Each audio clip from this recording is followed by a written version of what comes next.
नमस्कार। आदर्श शिक्षण संस्थान की ऑनलाइन क्लास में आप सभी भैया बहनों का हार्दिक स्वागत, अभिनंदन।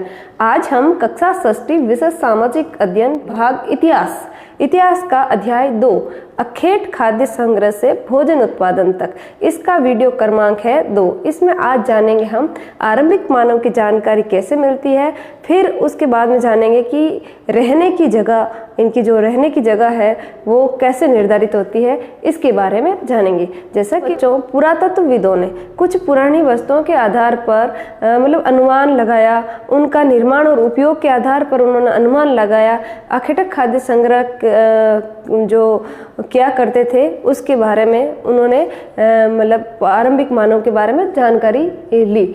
जैसा कि बच्चों, लोगों ने अपने काम के लिए पत्थरों और लकड़ियों और हड्डियों आदि के औजार बनाए। इनमें से कुछ औजार आज भी जैसे कि पत्थरों के औजार आज भी बचे हुए हैं, हमें देखने को मिलते हैं। इनमें से कुछ औजारों का जो उपयोग है फल फूल काटने के लिए है, हड्डियां हैं, मांस है आदि काटने के लिए, और पेड़ों की जो छालें हैं और जानवरों की जो खाल उतारने के लिए आदि के लिए क्या करते हैं।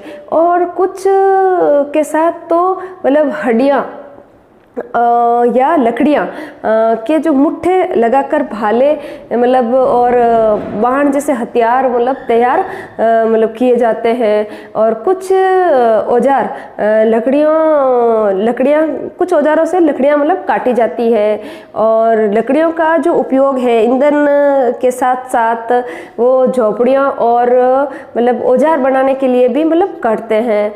और उनके रहने की जगह यानी कि वो कहाँ रहते थे प्राचीन समय में, वो चीज़ हम इस मैप के जरिए देखेंगे। जैसे कि बच्चों, जो मैप के जरिए हम इनकी रहने की जगह पता करते हैं।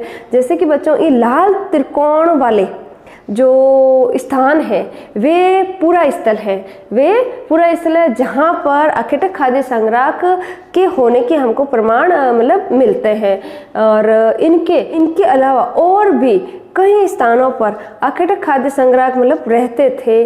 और इनमें हम मानचित्र में कुछ चीज़ें देखते हैं। जैसे कि बच्चों, मानचित्र में आप देखोगे ये लाल त्रिकोण वाले जो क्षेत्र है, जैसे एक तो ये भीमबेटका जो मध्य प्रदेश में आ रखा है, भीमबेटका, वहाँ पर एक हुसंगी और कुरनूल की गुफाएं, ये कर्नाटक में इधर आ रखी है दक्षिण भारत में। तो यहाँ पर अखेटक खाद्य संग्रह के जो लोग हैं वो यहाँ पर रहा करते थे, ऐसा माना जाता है। और ऐसा हमें इस मैप के जरिए जो प्राचीन जानकारी है वो हमको मिलती है। और गिने चुने ही स्थान जो है वो चिन्हित किए गए हैं। कहीं जो पूरा स्थल है नदियों और झीलों के किनारे भी पाए गए हैं। नदियों और ये नदी है, झीलें हैं, इनके किनारे भी हमें कहीं स्थान मिलते हैं। जैसे पूरा पाषाण पूरा स्थल, जैसे ये लाल त्रिकोण वाले क्षेत्र है। नव पाषाण, जैसे कि बच्चों भीमबेटका, ये आधुनिक मध्य प्रदेश में है, आपको पता है। इस पूरा स्थल पर गुफाएं व कंदराएं यहाँ पर भी मिली है। लोग इन गुफाओं में इसलिए रहते थे क्योंकि यहाँ पर बारिश है, धूप है, हवा है आदि से वो बच सकते थे, यानी उनको राहत मिल सकती थी, इसलिए वो लोग यहाँ ज़्यादा रहते थे। और ये गुफाएं नर्मदा घाटी के पास में है, नर्मदा नदी जो है उसकी घाटी है, वहाँ पर ये गुफाएं हैं। और बच्चों, पत्थरों के उपकरण बहुत महत्वपूर्ण होते थे, इसीलिए लोगों ने ऐसी जगह ढूंढते थे जहाँ अच्छे पत्थर मिल सके।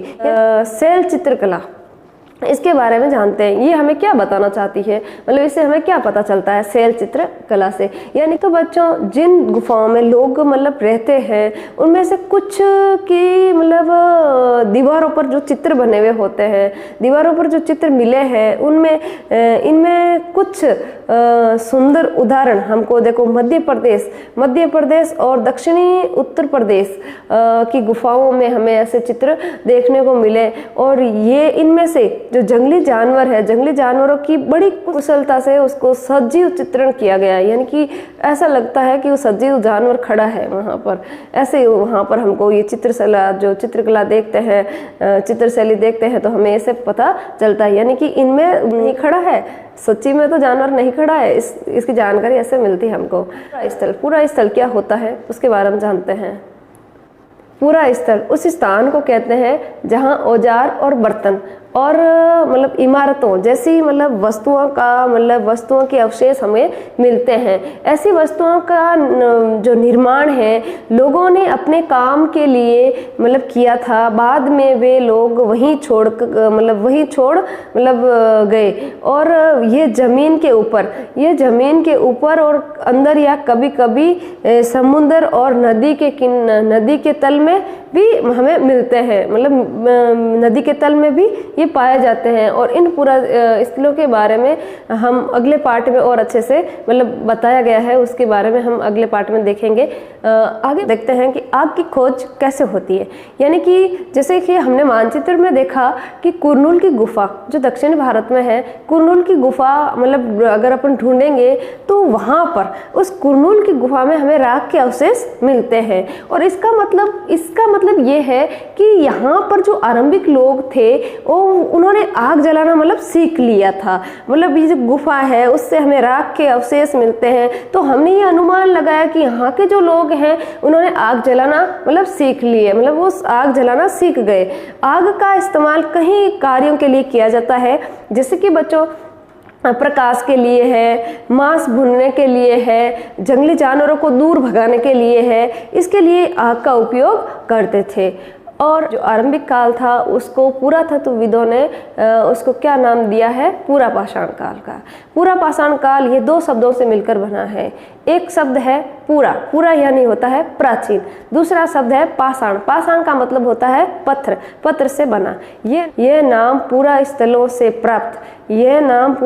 से प्राप्त पत्थरों के औजार के महत्व को बताता है। और पूरा पाषाण काल 20 लाख साल पहले से 12,000 साल पहले के दौरान को माना जाता है। इस काल को 3 भागों में विभाजित किया है। 3 भाग यानी आरंभिक काल, मध्य काल और उत्तर पूरा पाषाण युग, ये 3 मतलब भागों में बांटा है।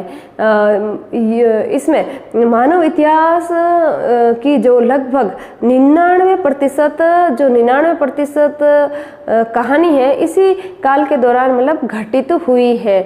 और जिस काल में हमें पर्यावरणीय जो बदलाव देखने को हमको मिलते हैं उसे हम क्या कहते हैं, जैसे मेसोलिथ कहते हैं, यानी कि मध्य पाषाण युग।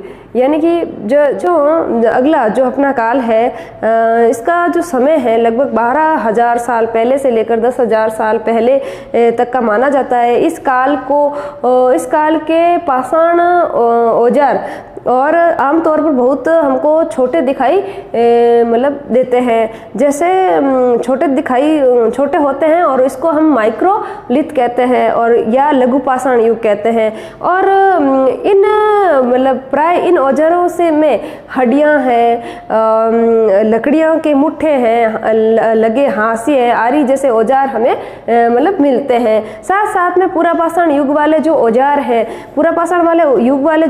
हैं, वो भी मतलब बनाकर तैयार किए जाते थे। अगले युग की जो शुरुआत है वो 10,000 साल पहले से होती है, उसे हम क्या कहते हैं, नवपाषाण युग कहा जाता है।